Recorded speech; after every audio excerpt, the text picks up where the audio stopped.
with Mother Earth News, and today I'm going to be talking with you a little bit on managing stress. And I don't know about you, but I just feel like this is a great time to learn or revisit some practices that can potentially help bring down some high stress levels after such a crazy year. Before we get into it, I just wanted to make a quick disclaimer that the things I'll talk about in this video aren't a substitute for professional medical advice.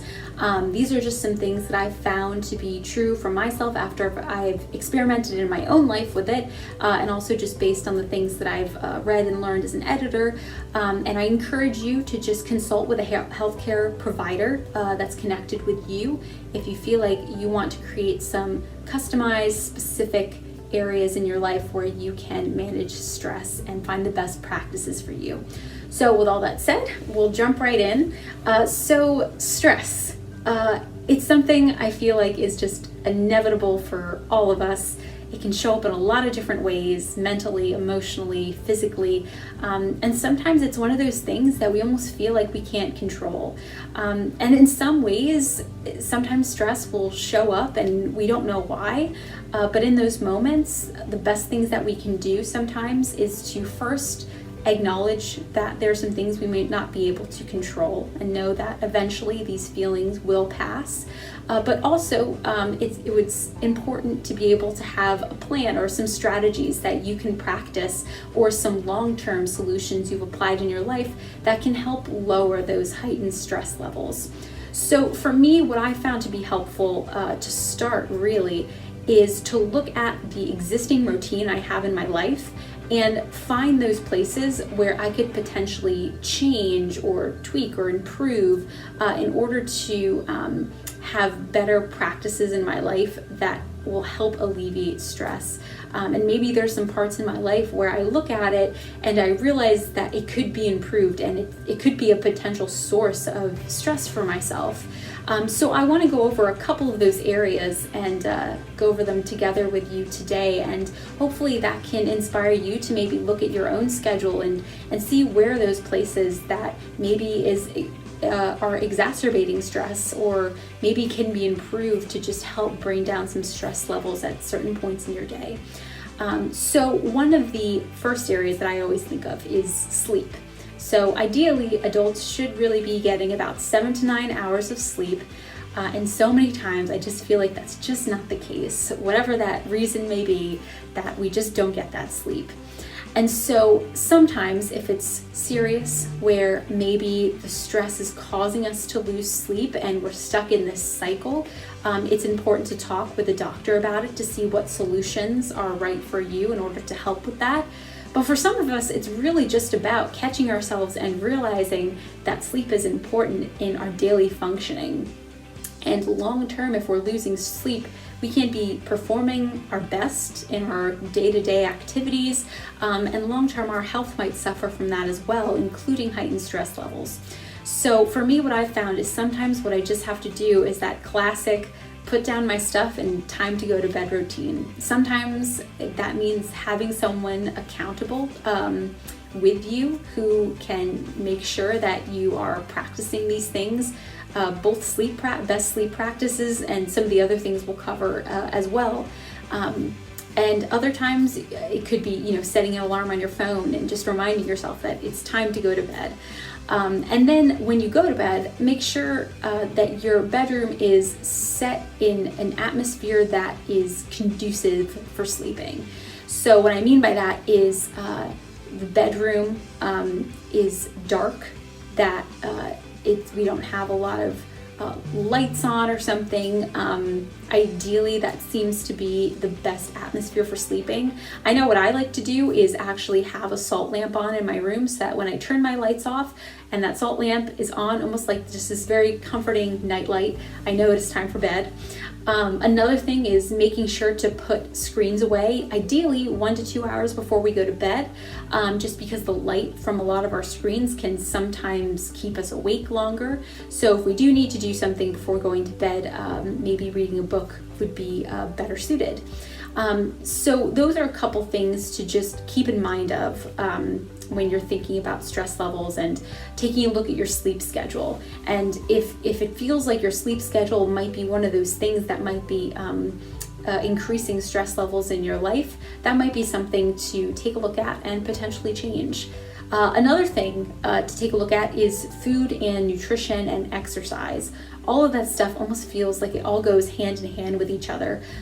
For exercising, I like to say to find an activity really that you find fun, but can also be exercise. I'm not really the most athletic person, so doing something like soccer or volleyball doesn't really sound that great to me. So for me, what I love is just being out in nature. And so if I can be out in nature and take a nice walk or listen to some music, that feels a lot less like an obligation to me and more just like something that I want to do anyway.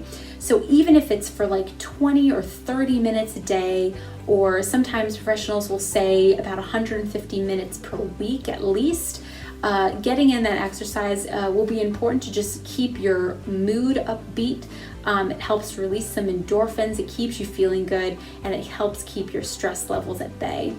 And then paired with that, food and nutrition. The two big things I want to highlight is sugar and caffeine. I know I struggle with this a lot.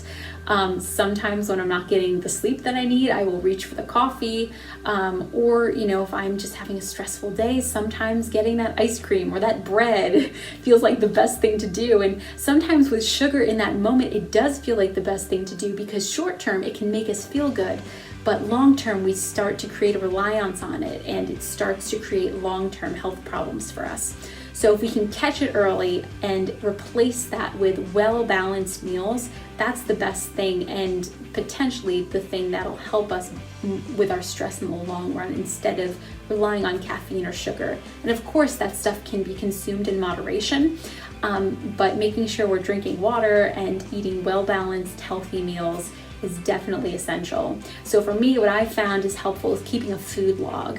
Sometimes I don't even remember what I ate for the past week, so being able to look back on my log and see exactly what I ate will help me pinpoint those times when maybe I ate a little too much sugar that day, or maybe across a week I'm eating too much sugar, and then making those small adjustments, finding some new recipes, asking someone to keep me accountable with what I'm eating is going to be helpful in helping me manage stress. So that is food and nutrition and exercise. Connected to exercise a little bit, I think, is breathing techniques. So I actually have done breathing techniques in the moment when I feel like I just need to calm down a bit. I found that that's actually helped me relax a little bit more. And so one of the breathing techniques I wanted to share is I've actually taken my smartphone here, and as I'm inhaling, I physically trace the one side of the phone, and then as I exhale, I will trace my finger across the long side of it, and then I will keep inhaling and exhaling, and the physical movement, the focus on just one object, and the controlled breathing, I found really helps me, one, regulate my breathing, and then in turn helps me bring myself back down from maybe a really heightened, stressful, busy day. So kind of connected with exercise is the practice of breathing. And sometimes if we can build that in and practice that more long term, it can help us more and more where maybe we have a really stressful moment and just need to take a couple breaths. Never underestimate the power of some deep breaths. So finally, one of the last things I wanted to talk about is sometimes the best things in the moment that might help us relax are the things that we find fun anyway. And building that into our schedule and making sure that we have room in our schedules for the things that we enjoy. I know especially after a year like 2020, sometimes the day is just packed with things and full of worries. And sometimes it's just inevitable that that happens. But what I definitely want to make sure that we all remember is that a day that is wall-to-wall activities and obligations is not necessarily the most healthy day. And creating those pockets of time in your day, even if it's just for 5 minutes, can really make a difference. And creating that moment for yourself, creating that moment of just relaxation and quiet, or just something you enjoy to release that tension, to give yourself a break, is really essential. And that's been something something I've been finding to be helpful in my life, where my best days are not the days where I can go from 6 a.m. to 11 p.m. wall-to-wall activities and be super productive. It's the days where I can give myself permission to get up a little bit later, and to start my day with something a little bit quieter instead of just jumping on my computer, or finding a time to just sit and read a book, even for 20 minutes. And I found that has helped my stress levels long term, when I give myself permission to have those small moments in busy days, and knowing that is really actually essential for our health. And so those are some things that I found to be really helpful, just those small, slight shifts that we can notice in our schedules and start making before we really add in anything else. And of course, there are a lot of other things that you can add in. We didn't even really touch on herbs, but that's one of the things that you can take a look at if you want to maybe incorporate some relaxing herbs into maybe your tea. But even just starting with what we have and working with the schedules that we have, I found to be the most helpful thing in managing stress for myself, before I then go and look at any other things I want to add in. So I hope you found this video helpful. I will be around to answer any questions, or just to talk about anything involving managing stress. And for the meantime, thank you for watching, and I hope you have a great rest of your day and are staying safe and healthy. Bye.